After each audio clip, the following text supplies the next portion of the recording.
Unha das características do patrimonio é que non ten un dono científico.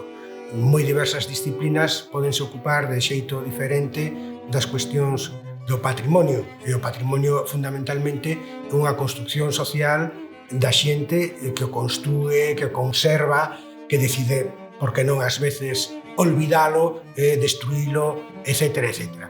Patrimonio que chega á actualidade, o día de hoxe, podemos achegarnos a ese patrimonio e podemos, enriquecido co traballo académico, devolvelo á sociedade para que sexa unha riqueza máis da sociedade entre as diversas fontes de riqueza que pode haber.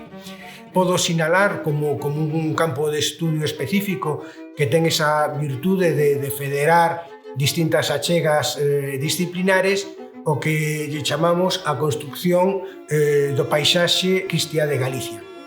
Cando miramos un mapa con un pouco de definición, enseguida dámonos conta da cantidade de nomes de santos que ten Galicia, de pequenos topónimos, de montañas, etc. etc.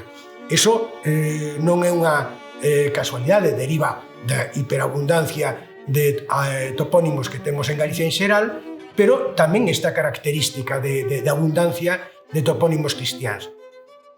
Para un período que, por outra banda, se coñece moi pouco, como é a Alta Idade Media, entre o século VI e o século X, que tradicionalmente queda como unha época oscura, tenebrosa, que non sabemos, etc. O traballo que estamos a realizar e que vais a desenvolver no CISPAC está mostrando como é un período extraordinariamente vivo, con moitas transformacións, con moitos cambios, e non só a estes topónimos que aparecen, sino en cambios que se moven en unha multitude de dimensións.